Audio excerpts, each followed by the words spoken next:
नमस्कार दर्शकों, मैं आज आपको लेकर आई हूँ आजमगढ़ में हमारे साथ यहाँ पर हवलदार यादव जी हैं। शायद इनका परिचय मुझे ज्यादा बताने की जरूरत नहीं है, वो पूरे आजमगढ़ के लिए खुद ही इनका फेस ही काफी है और ये सपा से जिलाध्यक्ष है। आइए इनसे जानते हैं कि यहाँ पर जो सपा का बोलबाला है वो कैसा है और इस टाइम पे आजमगढ़ किन समस्याओं से भी जूझ रहा है, साथ ही सपा ने क्या सोच के रखा है 27 के, ये सब की जानकारी इन्हीं से लेते हैं। तो हवलदार जी, आपका हमारे चैनल में बहुत बहुत स्वागत है। चलिए, धन्यवाद जी। ये बताइए कि आजमगढ़ का माहौल कैसा है, क्योंकि मैं तो पहली बार आई, ऐसे में जितना सोच रही थी उससे अच्छा ही मुझे देखने को मिला। अब आगे आप बताइए कि आजमगढ़ के बारे में आप लोगों ने क्या और सोच के रखा है। देखिए, आजमगढ़ का माहौल हमेशा समाजवादी विचारधारा का रहा है और यहाँ आजादी के बाद से यहाँ समाजवाद और कम्युनिस्ट दो विचारधारा के लोग जीतते थे। तीसरे नंबर पर कांग्रेस रहा करती थी। तो ये हमेशा समाजवादियों का गढ़ माना जाता है और यहाँ पर हम लोग मेहनत करते हैं। हम लोग जो भी प्रोसेस होने होते हैं वो पूरा करते हैं। इस समय SIR चल रहा है, पार्टी के लोग लगे हैं जगह जगह कि किस तरह से हम अपने वोटों की सुरक्षा कर लें और जो बाकी रह जाए उनको बढ़ाएं। ये पार्टी का निर्देश है। तो उस काम को हमारे पार्टी के लोग बहुत मुस्तैदी से कर रहे हैं। बाकी जो हम लोगों का संगठन का काम है, संगठन भी अपना काम कर रहा है। मुद्दों को लेकर लड़ना, संघर्ष करना। किन मुद्दों को लेकर सबसे ज्यादा संघर्ष कर रही है सपा? देखिए, ये सबसे बड़ा मुद्दा महंगाई, बेरोजगारी। यहाँ दूसरा मुद्दा ये योगी सरकार द्वारा पिछड़ों, दलितों और मुसलमानों का दमन और शोषण है। ये आए दिन ये लोग पिछड़ों, दलितों और मुसलमानों के खिलाफ कार्रवाई करते रहते हैं। पुलिसिया उत्पीड़न इतना बढ़ गया है कि अभी एक दिन रौना पार, भी 4-5 दिन पहले की घटना है, रौना पार में पुलिस के उत्पीड़न की वजह से एक मुसलमान बेचारा उसको दौड़ाए और जाकर के वो हाँप कर गिर गया, मर गया। हाफ इनकाउंटर के नाम पर मैं समझता हूँ मुसलमानों को टारगेट करके, पिछड़ी जातियों को टारगेट करके, दलित को टारगेट करके हाफ इनकाउंटर किए जा रहे हैं। सामान्य वर्ग के लोगों को नहीं कोई पूछ रहा है। तमाम तरह के बुलडोजर के नाम पर घटनाएं आए दिन लोगों के मकान ढहा दिए जा रहे हैं। एक हरियतपुर गांव है जहां पर संगीत महाविद्यालय बना है, जिसमें योगी जी आने वाले थे। वह जमीन संगीत महाविद्यालय के लिए यद्यपि दो भाइयों ने, रामनयन और एक भाई और, दोनों लोगों ने 9 बीसा दिया था। 18 बीसे जमीन थी। उन लोगों को देने से वह बना और उनकी बाकी जो जमीन थी उस जमीन में वह दुकान टाइप का बना रहे थे कि जिससे हमारे परिवार का भरण पोषण का काम चले और वहां बाजार टाइप का विकसित हो। लेकिन जोरी के आने की सूचना पर DM ने वहां पर आवास विकास और अपने प्रशासन को भेज करके पूरा उनका बना बनाया मकान 2 भाइयों का बुलडोजर लगा करके बुलडोज कर दिया। तो अवैध था क्या वो? नहीं अवैध था। तो फिर कैसे उनको हक मिल गया कि वो हटा दें? तो यही तो सबसे बड़ी बात है। यहाँ जो राजा कहे, जो हुक्मरान कहे वही सही। उनके लिए नियम कानून कुछ नहीं है। अब वो कहते हैं, आप बताइए, 23 तारीख को नोटिस देते हैं। पहले कोई नहीं गया उस मकान को गिराने, अगर नोटिस देने की आप गलत बना रहे हो। जब मकान बन के तैयार हो गया, दूसरा मकान बन रहा था, उसकी भी छत डलनी थी, तब फिर इसके बाद 21 तारीख को एक नोटिस जारी होती है कि 23 तारीख को आप आकर के अपना जवाब दीजिए।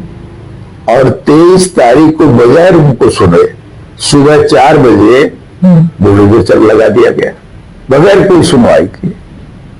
यही तो सबसे बड़ी मतलब मनमाना चल रहा है, मनमाना चल कि रहा है। अब दबदबा बनाने की ऐसी हाँ। चीजें चल रही हैं। ये खास करके गरीबों के खिलाफ ये दबदबा नहीं इसको कहते हैं, ये अन्याय कहेंगे इसको। जी बिल्कुल। हाँ, इसको तो अन्याय कहेंगे इस तरह। और वो सामान्य वर्ग का किसी का मकान गिरा के देखें, नहीं गिराएंगे, लेकिन वो गरीब आदमी जो बोल नहीं पाता उसके मकान को आपने गिरा दिया, उसको मुल्जिम बना दिया। अभी हम लोग एक दिन एसपी से मिले थे, जिसपे अब सभी प्रदेश में इनके एसपी मॉनिटरिंग करा रहे हैं कि जिन लोगों के पास ये 2 मुकदमे हों, वो खास करके पिछड़े दलित समाज के हों, मुस्लिम समाज के हों, उनको चिन्हित किया जाए और उसको सूचीबद्ध करके उनको उनके खिलाफ कार्रवाई की जाए।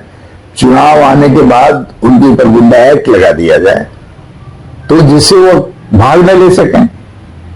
तो ये जो उत्पीड़न है, शोषण है, ये तो मैं समझता हूं किसी सरकार में इस तरह का नहीं होता रहा। ये सरकार तो यहाँ पर तो सपा से ही ज्यादातर विधायक है, उसके बाद भी उन लोगों का क्या इस पर कुछ नहीं प्रतिक्रिया हो पा रहा है कि आप ऐसे कैसे कर रहे हैं? नहीं, उस पर हम लोग लड़ते हैं।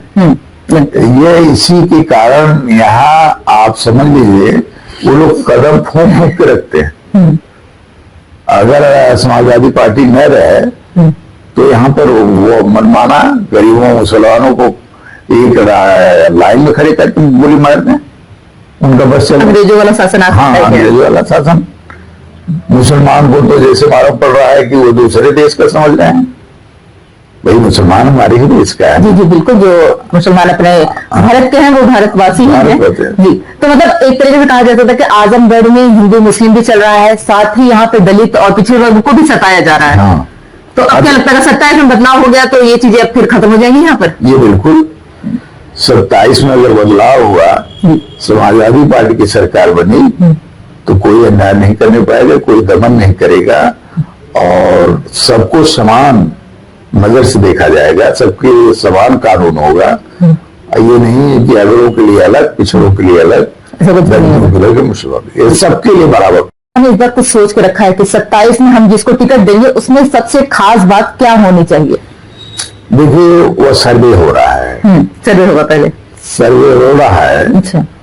और सर्वे होने के बाद वो राष्ट्रीय अध्यक्ष जी गणित बैठाएंगे और अब की बार सरकार बनाने के लिए हम लोग कोई भी आदमी उनको ये सब लोग अधिकृत कर रहे हैं कि आप जिसको चाहिए उसको टिकट दीजिए, जो जीत सके, इसमें किसी को कोई एतराज नहीं होगा। अच्छा, मतलब जो जीत सकता है, अगर किसी को भी लग रहा है तो जरूरी नहीं कि उसके बाद कुछ विशेष रूप से कुछ हो ऐसा, जैसे बहुत शिक्षित हो या फिर किसी और तरीके से, बस उसको टिकट दे देना है। शिक्षा का महत्व राजनीति में उतना तक है जितना जिस मेरिट का वो व्यक्ति है उसमें शिक्षा का जितना प्रभाव डाल सके राजनीति में शिक्षा का।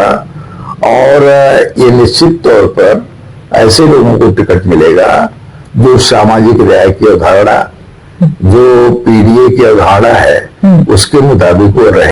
हमने इस बार कुछ सोच के रखा है कि 27 में हम जिसको टिकट देंगे उसमें सबसे खास बात क्या होनी चाहिए? देखिए, वो सर्वे हो रहा है। सर्वे होगा पहले। सर्वे हो रहा है। अच्छा।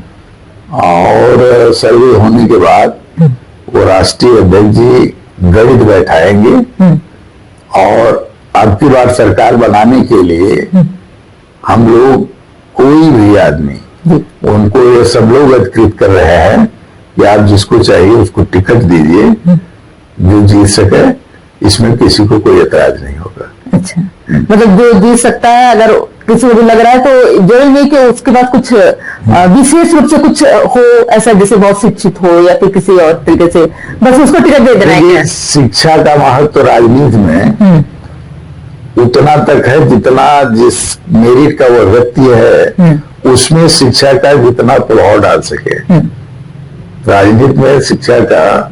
और ये निश्चित तौर पर ऐसे लोगों को टिकट मिलेगा जो सामाजिक न्याय की अवधारणा, जो पीडीए की अवधारणा है, उसके मुताबिक वो रहे। कोई विभाग है कि नहीं है, ये स्थिति हो गई है। तो जो भी विकास के काम हम लोगों ने किया था, जैसे कन्या विद्याधन का था, लैपटॉप का था, और गरीब महिलाओं को उनको पेंशन देने का था। अब तो पेंशन देने की बात राष्ट्रीय अध्यक्ष ने कह दिया कि 500 के हिसाब से जोड़ करके जितना आएगा हम 1000 के हिसाब से हम पेंशन देंगे, और उसके हिसाब से हम उसको 40,000 रुपए की पेंशन देंगे। 40,000 महिलाएं सशक्त हों, उनको अधिकार मिले। इस तरह के हैं वो जब सरकार बनेगी तो हमारे सारे काम होंगे, विकास के भी और काम होंगे, यहाँ और फैक्ट्री वगैरह लगने के चांसेस हैं, क्योंकि आजमगढ़ समाजवादी पार्टी का सबसे बड़ा जिला है और यहाँ पर हमेशा समाजवाद से रास्ता निकला है। और निश्चित तौर पर हमको यकीन है अखिलेश यादव जो आजमगढ़ के लिए उनके मन में रहता है वो उतना किसी से लेकर नहीं जाता और वह कुछ बड़े काम करेंगे। अच्छा, गठबंधन रहेगा यानी? देखिए, गठबंधन अभी तक तो कांग्रेस से है कांग्रेस से रहेगा। हाँ। अच्छा, एक मेरा पर्सनल क्वेश्चन था आपसे कि नेताजी के जाने के बाद से, उनके स्वर्गवास के बाद से, क्या सपा को बहुत सारे टास्क मिल गए एक तरीके से, और उन टास्क को अभी तक भी जैसे कहा जाता है कि भाई उनकी जो छवि थी वो तो शायद ही कोई अब ले पाए, तो उसकी वजह से आप लोगों को या फिर ये कह सकते हैं पार्टी को बहुत सारी चीजों का सामना करना पड़ रहा है? देखिए, नेताजी की बराबरी का कोई नेता होना बड़ा मुश्किल है, लेकिन हम लोग अखिलेश यादव को जिस नजरिए से देख रहे हैं, जो अखिलेश यादव काम कर रहे हैं, जो आम आदमी से मिलते हैं, आम कार्यकर्ताओं से मिलते हैं, वह नेताजी का अक्स उनके अंदर है। और मैं समझता हूं कि उनके नेतृत्व में पार्टी दिन रात आगे बढ़ रही है और हम लोग उनके नेतृत्व में संतुष्ट हैं और अपना 100% परफॉर्मेंस देने के लिए हम लोग उद्यत रहते हैं। अच्छा, 27 में जैसे एक बार तो लैपटॉप बांटा गया, तो इस बार भी कुछ बांटा जाएगा या नहीं? अब देखिए, ये योजना की बात है, राष्ट्रीय अध्यक्ष जी वो घोषणा पत्र बनाएंगे। घोषणा पत्र में जो वो तय करेंगे कौन सी चीजें ऐसी हैं जो गरीब समाज को देने से उसका भला हो सके, बिल्कुल लाभ मिल सके, उनको लाभ मिल सके, उनको तरक्की उनकी हो सके। शिक्षा का क्षेत्र है, चिकित्सा का क्षेत्र है, इन सब चीजों में बड़े काम करने की जरूरत। आज प्राइवेट कॉलेजों की वजह से शिक्षा महंगी होती जा रही है। आज इतनी महंगी शिक्षा है कि सामान्य परिवार का बेटा शिक्षा नहीं ले पाएगा। तो इन सब चीजों पर बहुत काम करने की जरूरत है। इस सरकार में महंगाई तो हद हो गई। ये तो आप चले जाइए गाँव में, मैं तो देखता हूँ किस तरह से गाँव की जनता कम से कम 70% वो 2 जून की रोटी कैसे खाती है, किस तरह से वो बच्चों को कपड़ा, किस तरह से पढ़ाई का इंतजाम करेगी। ये तो बड़ा विचारणीय प्रश्न रहता है। हम लोग गांव में जाते हैं, उनकी हालत देखते हैं, जो स्थिति उनकी है बड़ी भयावह। तो हमको तो अब ये लगने लगा है इनकी शिक्षा नीति के चलते आगे चल करके लोगों को शिक्षा मिल ही नहीं पाएगी जिस तरह की शिक्षा की हमको जरूरत है। हमको बढ़िया शिक्षा मिले, बढ़िया हम शिक्षा ग्रहण करके हमको अवसर मिले, नौकरी का अवसर मिले, और तब जा करके देश और समाज का विकास होगा। तो अपनी प्यारी जनता, आजमगढ़ की कुछ जनता से कुछ संदेश कोई देना चाहेंगे उन्हें? देखिए, आजमगढ़ की जनता ने हमेशा समाजवादियों का मनोबल बढ़ाया है और हमेशा समाजवादियों का साथ दिया है, और वह जानती है आजमगढ़ की जनता कि समाजवादी पार्टी की सरकार बनेगी तभी यहाँ का विकास संभव है। और इस बात को नजर रख करके ये निश्चित तौर पर आने वाले दिनों में पुनः 27 में समाजवादी पार्टी को अपना आशीर्वाद स्नेह देगी। बहुत बहुत धन्यवाद हमें समय देने के लिए। चलिए, धन्यवाद। ये थे हमारे साथ हवलदार यादव जी, जो कि आजमगढ़ से जिलाध्यक्ष हैं, और साथ ही उनका कहना है कि 27 में सपा ने अब कह सकते हैं कि एकदम निकल चुकी है वो, और जोश में आ गई है, और अब जो आने वाला समय है वो बहुत करीब भी रह गया है। 26 चालू ही हो गया है, तो 27 में हो सकता है बदलाव होकर ही रहेगा, क्योंकि सपा ने जो है अपने सर पे पगड़ी बांध ली है, जीत के लिए एकदम तैयार हो गई है। पर देखना तो है आने वाले समय में क्या होता है। ऐसे न्यूज के लिए बने रहिए आई न्यूज के साथ, मैं बरखा सिंह। ठीक है।